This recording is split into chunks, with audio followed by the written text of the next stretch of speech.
নির্বাচনের রোডম্যাপ কীভাবে পরিবর্তন হবে বুঝতেই পারবেন না।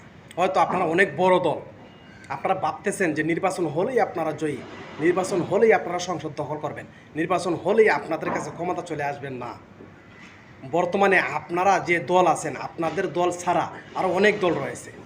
এই দেখেন, পিআর পদ্ধতিতে নির্বাচন চাই, একমাত্র বিএনপি ছাড়া প্রত্যেকটা দলের আওয়াজ, প্রত্যেকটা দলের দাবি হলো আমরা বাংলাদেশকে নতুন বাংলাদেশ গড়তে আমরা পিআর পদ্ধতি সংখ্যানুপাতিক নির্বাচনের মাধ্যমে আমরা এই বাংলাদেশটাকে সুন্দরভাবে স্বপ্নের বাংলাদেশ গড়তে চাই।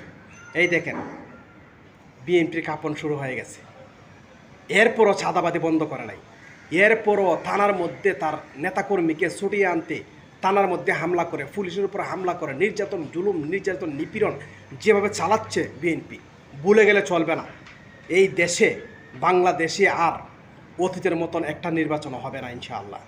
ডক্টর ইউনূস যদি ইতিহাসের পাতায় যদি সেই নির্বাচনটা লিখে না যাইতে পারেন, তাহলে নির্বাচন দিবেন না, লিখে রাখেন।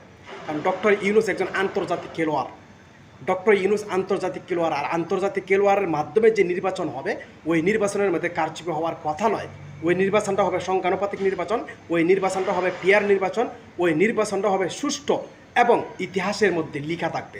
সুতরাং যা সাদাবাজি যতটুকু করেছেন, যতটুকু দাম্ভিকতা দেখিয়েছেন, যতটুকু নিপীড়ন নির্যাতনের ভাব আপনাদের শরীরের মধ্যে আছে, এখন থেকে এই মুহূর্তে আপনারা সব মুছে ফেলুন। নয়তো বাংলার জনগণ তাদের মতন আপনাদেরকে, তারা তো ভারতে জায়গা পাইছে, আপনারা কোথাও জায়গা পাবেন না।